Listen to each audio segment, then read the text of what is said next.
Hello friends, ધમુસ kitchen and vlog પર તમારું સ્વાગત છે। આજે હું તમારી સાથે ખૂબ જ ઝડપથી માત્ર 5 મિનિટમાં બનીને તૈયાર થતી આલુ કતલીની રેસિપી શેર કરું છું। સવારની ઉતાવળમાં બાળકો માટે લંચ બોક્સ હોય કે ટિફિન બોક્સ તમે ફટાફટથી એકદમ ટેસ્ટી એવી બનાવીને આપી શકો છો। માત્ર 5 મિનિટમાં બનતી આ કતલી એટલી ટેસ્ટી લાગે છે કે જો એકવાર બનાવશો તો વારંવાર બનાવવાની ફરમાઈશ થશે।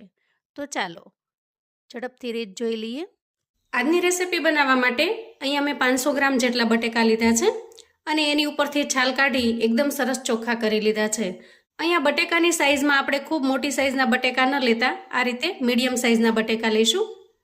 હવે આ બટેકાને આપણે આ રીતે કતલીના શેપમાં કટ કરી લેવાના છે। જુઓ, આ રીતે આપણે ચિપ્સમાં કટ કરવાના છે। તમારે જો રેસિપીને વધારે કે ઓછી બનાવવી હોય તો એ પ્રમાણે બટેકા લેવાના। અહીંયા બટેકાની ચિપ્સને આપણે થોડી જાડી કટ કરવાની છે। જુઓ, આ રીતે એકદમ પતલી કટ નથી કરવાની। તો બધા જ બટેકાની આપણે એક સરખી ચિપ્સ બનાવીને તૈયાર કરી લઈએ। આ રીતે કોઈ મિક્સિંગ બાઉલ લઈ એના અંદર પાણી ભર્યા પછી જ આપણે એમાં કતલીને સમારીને એડ કરવાની છે, જેથી કરીને એ કાળી પણ નહીં પડે અને એની અંદરનો જેટલો સ્ટાર્ચ હશે એ પણ નીકળી જશે। તો અહીંયા બટેકાને આપણે 2 થી 3 વખત ધોવાના થશે। તો બાઉલની અંદરનું જે પાણી છે એ જુઓ થોડું ગંદુ લાગે છે કેમ કે એ સ્ટાર્ચ વાળું થઈ ગયું છે।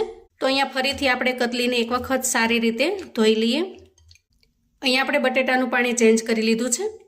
આ રીતે 2 થી 3 વખત ધોઈ લેવાથી બટેકાનું જે સ્ટાર્ચ છે એ દૂર થઈ જાય છે, એની જે ચીકાશ હોય છે એ, અને એકદમ સરસ ક્રિસ્પી બનીને તૈયાર થાય છે।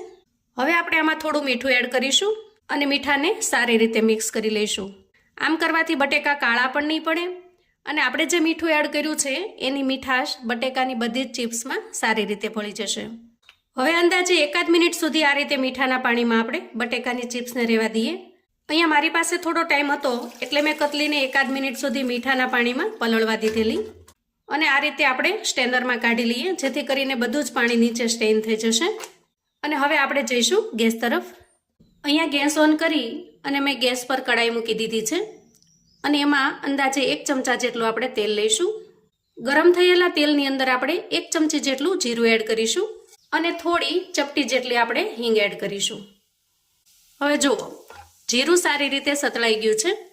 તો આ રીતે જીરું સતળાઈ જાય ત્યાર પછી એમાં બટેટાની ચિપ્સને એડ કરી દઈએ। આ રીતે તેલની અંદર ચિપ્સને આપણે સારી રીતે ફ્રાય કરી લેવાની છે। બિલકુલ ઉકાળવાની કે બાફવાની ઝંઝટ વગર એકદમ સરસથી માત્ર 5 મિનિટમાં તમે આલુ કતલી બનાવીને તૈયાર કરી શકો છો। જો આ રીતે બટેકાને આપણે સારી રીતે મિક્સ કરી લેવાના છે। હવે ઢાંકણ ઢાંકી 2 મિનિટ સુધી તેલની અંદર જ આ ચિપ્સને સારી રીતે ફ્રાય થવા દઈએ। હવે અંદાજે 2 મિનિટ પછી આપણે ચેક કરી લઈએ। જુઓ, બટેકા એકદમ સરસ ફ્રાય થવા લાગ્યા છે। અંદાજે 50% જેવા બટેકા અહીંયા ચડી ગયા છે।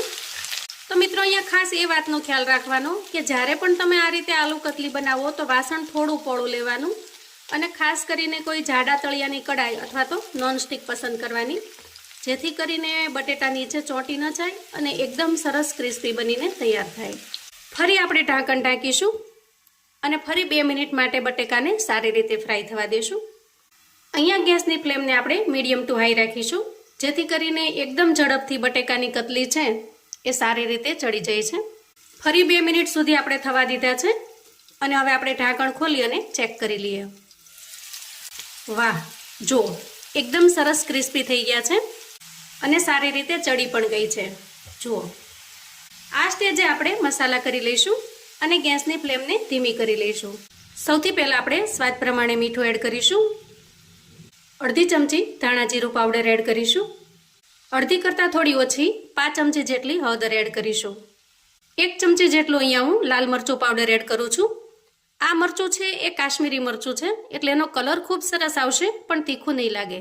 જો તમારે સ્પાઇસી બનાવવું હોય તો અહીંયા રેગ્યુલર જે આપણે તીખું મરચું વાપરતા હોઈએ એ એડ કરવાનું, અને જો બાળકો માટે બનાવતા હો તો મરચાંનું પ્રમાણ તમારે એ રીતે રાખવાનું। ત્યાર પછી એમાં એડ કરીશું થોડા ચીલી ફ્લેક્સ, અડધી ચમચી જેટલો હું અહીંયા ચાટ મસાલો એડ કરું છું, જેનાથી આલુ કતલી એકદમ ચટપટી અને ટેસ્ટી લાગશે। તમે ચાટ મસાલાની જગ્યાએ આમચૂર પાવડર પણ એડ કરી શકો છો અથવા તો 2 ચમચી જેટલો લીંબુનો રસ લઈ શકો છો અહીંયા થોડો અમથો 5 ચમચી જેટલો હું ગરમ મસાલો એડ કરું છું, પણ તમને જો ગરમ મસાલો ન ફાવે તો તમે સ્કીપ પણ કરી શકો છો. ગરમ મસાલો એડ કરવાથી એકદમ સરસ ટેસ્ટ આવે છે, એટલા માટે મેં એડ કરેલો છે. હવે આપણે બધા જ મસાલાને સારી રીતે મિક્સ કરી લઈએ. મસાલો એકદમ સરસ ચડી ગયો છે. આ સ્ટેજે એક લીલા મરચાંને મેં આ રીતે કટ કરી લીધું છે, એને એડ કરી દઈએ અને સાથે સાથે થોડી કોથમીર પણ એડ કરીશું અને એકદમ હળવાથી બધી જ વસ્તુને મિક્સ કરી દઈશું. આ રીતે મસાલા એડ કર્યા પછી કતલીને આપણે અડધી મિનિટ સુધી આમનામ ખુલ્લું રાખીને ચડવા દેવાની છે. અને હવે આપણી આલુ કતલી બનીને તૈયાર થઈ ગઈ છે. અહીંયા ગેસની ફ્લેમને આપણે બંધ કરીશું. તો તૈયાર છે આપણી એકદમ ટેસ્ટી એવી આલુ કતલી અને હવે આપણે એને સર્વ કરી લઈએ. ખાસ કરીને બાળકોના ટિફિન બોક્સ બનાવતી વખતે સવારમાં આપણે ઉતાવળ હોય છે અને ઝડપથી કશું બની જાય એવું આપણે વિચારતા હોઈએ, જેથી કરીને બાળકોને આપણે એકદમ ટેસ્ટી એવો નાસ્તો ટિફિન બોક્સમાં આપી શકીએ. અને આમેય નાના મોટા સૌને બટેકા તો ખૂબ જ પ્રિય હોય છે, તો ક્યારેક તમે આ રીતે આલુ ચિપ્સ પણ બનાવીને આપી શકો છો. ખૂબ જ ટેસ્ટી એવી લાગે છે. આ બનાવવા માટે આપણે પાણીનો બિલકુલ ઉપયોગ કર્યો ન હોવાથી બાફેલા બટેકા કરતાં આ કતલી લાંબા સમય સુધી સારી રહે છે. તો આવું અવનવું જાણવા માટે અને મને સપોર્ટ કરવા માટે ચેનલ પર જો તમે નવા છો તો પ્લીઝ ચેનલને સબસ્ક્રાઈબ કરો. વિડીયો ગમે તો લાઈક અને શેર કરો. તમારા સગા સંબંધી મિત્રોને પણ આ એકદમ ટેસ્ટી એવી આલુ કતલીની રેસિપી ચોક્કસથી શેર કરજો, જેથી એ લોકો પણ બનાવીને તૈયાર કરી શકે અને એના પરિવારને પીરસી શકે. કોમેન્ટમાં મને ચોક્કસથી જણાવજો મિત્રો કે આજની આ આલુ કતલીની રેસિપી તમને કેવી લાગી છે. ફરી મળીશું એક નવી રેસિપી સાથે. ત્યાં સુધી આવજો મિત્રો.